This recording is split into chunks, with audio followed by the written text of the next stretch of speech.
Good morning, grade 2. Here's a little bit more of wonder from Via's perspective, and this chapter is called Before August. I honestly don't remember my life before August came into it.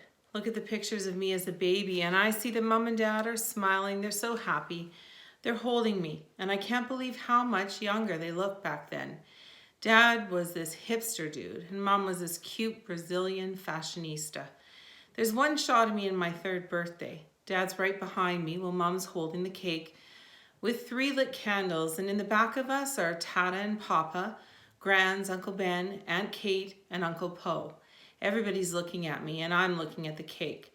You can see in that picture how I really was the first child, the first grandchild, the first niece.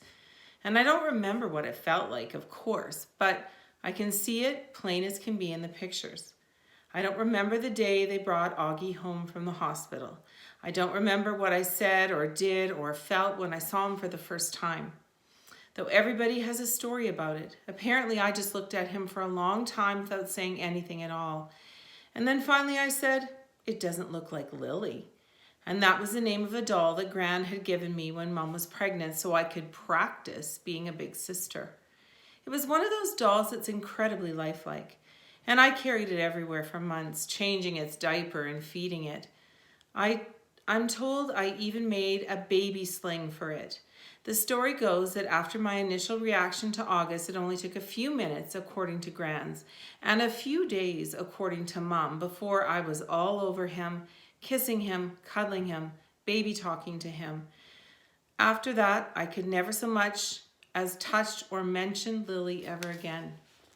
Seeing August.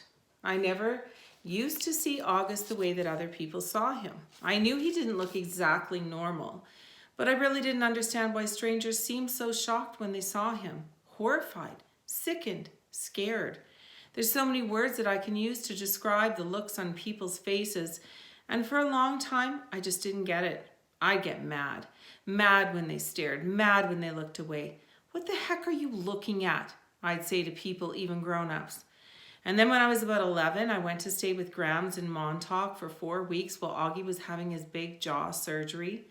This was the longest I'd ever been away from home. And I have to say it was so amazing to suddenly be free of all the stuff that made me so mad. No one stared at Grans and me when we went to buy groceries. Nobody pointed at us, and nobody even noticed us. Grans was one of those grandmas who does everything for their grandkids. She'd run into the ocean if I asked her to, even if she had nice clothes on. She would let me play with her makeup and didn't mind at all if I used it on her face to practice my face painting skills. She'd take me for ice cream even if we hadn't eaten dinner yet. She'd draw chalk horses on the sidewalk in front of the house, and one night, when we were walking back from town, I told her that I wished that I could live with her forever. I was so happy there. I think it might have been the best time in my life. Coming home after the 4 weeks of surgery felt very strange at first. I remember very vividly stepping through the door and seeing Augie running over to welcome me home. And for this tiny fraction of a moment, I saw him not the way I've always seen him, but the way other people see him. It was only a flash, an instant while he was hugging me. So happy that I was home, but it surprised me that I'd never seen him like this before. And I never felt what I was feeling before. Either a feeling I hated myself for having the moment I had it, but as he was kissing me with all his heart, all I could see was a drool coming down his chin.